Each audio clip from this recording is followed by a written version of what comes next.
मेरे इस सवाल का जवाब दीजिए शुभ्रांशी जल्दी से, फिर मैं फौरन चलूंगी प्रभु चावला जी इस पर कमेंट करना चाह रहे हैं। सवाल यही है कि आप देखिए उनकी स्ट्रैटेजी, अगर पंचायत चुनाव हो, लोकल चुनाव हो, डिस्ट्रिक्ट डेवलपमेंट काउंसिल के चुनाव हो, वहां केंद्रीय मंत्री पहुंचते हैं, इस गंभीरता से वो चुनाव लड़ते हैं।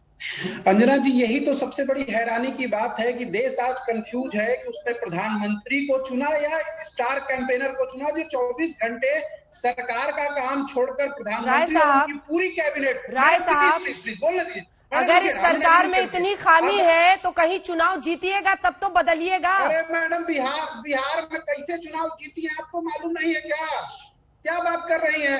आप बताइए ना कैसे जीते हैं। होता है, जाइए ना देश की अदालतों में, पलटिए ना नतीजों को। अरे मैडम, अगर खाली रोने का ही रखा है। सुन तो लीजिए, देखिए देखिए मैडम, खाली रोने का रखा है। लोग अदालतों में गए हैं, ठीक है, अदालतें अगर उस हिसाब से काम कर रही होती, उस हिसाब से प्रोएक्टिव अपना डिसीजन दे रही होती जैसे बाकी केसों में दिखता है, तो हो सकता है आज कुछ और रिजल्ट होता। लेकिन सवाल ये है कि देश के लोकतंत्र ने प्रधानमंत्री और उनकी कैबिनेट को चुना देश की शासन व्यवस्था को सुचारू करने के लिए, अर्थव्यवस्था को ठीक करने के लिए, लोगों की तबाह हुई जिंदगी को बहाल करने के लिए। जल्दी से कमेंट, आचार्य प्रमोद कृष्ण जी भी जुड़ गए हमारे साथ। प्रभु जी, छोटे छोटे कमेंट ले लूं, आप ही से जवाब लूंगी। प्रभु जी, खाली रोने का रखा है। वहां पे डीएम ने जिता दिया, दिन तक दोपहर तक आप लाइव बैठे ही थे हमारे साथ, सब ठीक चल रहा था, नतीजे जब पक्ष में थे, उसके बाद सभी डीएम ने जिता दिया। अब सवाल यह है कि रोना धोना होगा या इस लोकतंत्र में एक मजबूत विपक्ष होगा, और उसके लिए फिर मंथन करना होगा, सोचना होगा, पहले तो परेशानी समझनी होगी। आपने ठीक बात की है, लोकतंत्र के लिए मजबूत विपक्ष की जरूरी है, एकदम इस तरह विपक्ष है ही नहीं। सवाल ये है कि ये रोना धोना तो चलता रहता है, जो हार जाता है वो तो हमेशा बहाने बनाता है कि हमारे को उसने हरा दिया। अपनी भूल मानने के लिए कोई भी तैयार नहीं होता। ये बड़प्पन राजनीतिक पार्टियों से आप अपेक्षा करेंगी तो हमारी गलती होगी। राजनीतिक पार्टियां कभी अपनी गलतियां नहीं मानती है।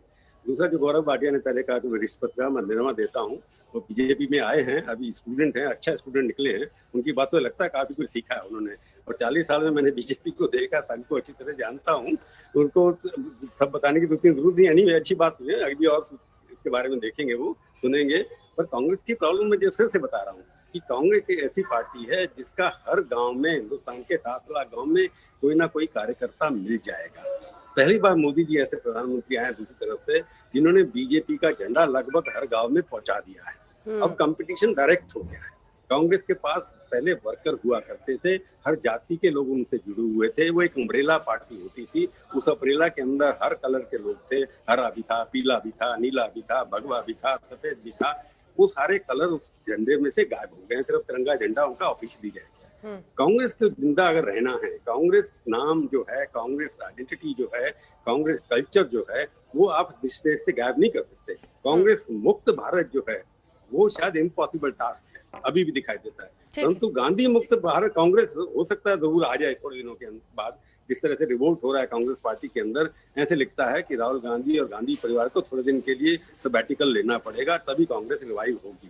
तो कांग्रेस को कार्यकर्ता की जरूरत है, नेताओं उनके पास बहुत है, कार्यकर्ताओं की जरूरत है और एजेंडे की जरूरत है, तभी लड़ाई हो सकती है। नहीं तो मोदी और शाह और जेपी नड्डा और संघ परिवार के साथ लड़ाई करना अभी बहुत मुश्किल है। आचार्य प्रमोद कृष्ण जी, आपका रिएक्शन इस पर, आपका जवाब।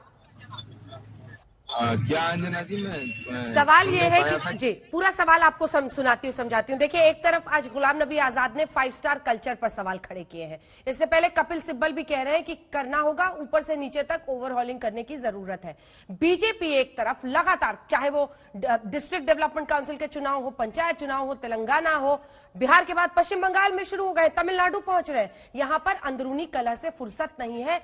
क्या शीर्ष नेतृत्व नए सिरे से प्लेटफॉर्म देकर बातचीत को तैयार क्यों नहीं होता है? सर, पिछली बार 23 लोगों ने चिट्ठी लिखी थी कांग्रेस अध्यक्षा को, उसके बाद से सीडब्ल्यूसी की बैठक हुई, आधों को माफी मांगनी पड़ी, आधे चुप हो गए उसके बाद। ऐसे में आप कैसे मुकाबला करेंगे मोदी का? देखिए, एक बात तो अंजना जी ये है कि इसमें कोई संदेह नहीं है कि भारतीय जनता पार्टी के पास में आज एक सशक्त नेतृत्व है, उसको स्वीकार करने में मुझे कोई भी झिझक नहीं है। दूसरा, उनके पास एक अच्छा संगठन भी है, ये भी इसको नकारा नहीं जा सकता, इसको नजरअंदाज नहीं किया जा सकता। दूसरा, कांग्रेस पार्टी के अंदर जो आप जिस खींचतान की, जिस लड़ाई की या जिस प्रॉब्लम की बात कर रही हैं, तो कांग्रेस पार्टी कई बार ऐसा हुआ है देश की आजादी के बाद में कि संकटों से गुजरी है और फिर खड़ी हुई है।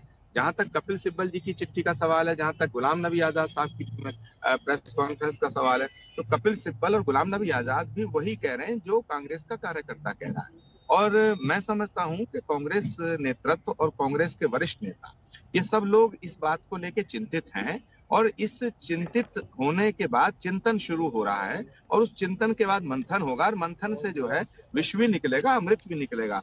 आई एम श्योर और मैं I am very much confident कि कांग्रेस जो है मजबूत होकर के निकलेगी इस संकट से। अमृत निकलेगा इस मंथन से, गौरव भाटिया जी? देखिए, मैं तो अंजना जी इसी बात को आगे बढ़ाते हुए कहूंगा कि ये कांग्रेस का अंदरूनी मामला है।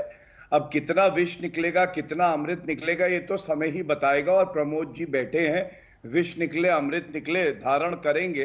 लेकिन मैं एक बात जरूर कहूंगा, देखिए जो बात मैंने कहा, हमारे राष्ट्रीय अध्यक्ष जेपी नड्डा जी 120 दिन का उनका राष्ट्रीय प्रवास का कार्यक्रम है, ये एक कितनी अच्छी शुरुआत है कि आम कार्यकर्ता भी भारतीय जनता पार्टी का सीधा राष्ट्रीय अध्यक्ष से बातचीत कर सकता है, अपने सुझाव दे सकता है। और यही दिखाता है किस तरह से भारतीय लोकतंत्र तो मजबूत हो ही रहा है, हमारी पार्टी के अंदर अंदरूनी तौर पे भी लोकतंत्र है।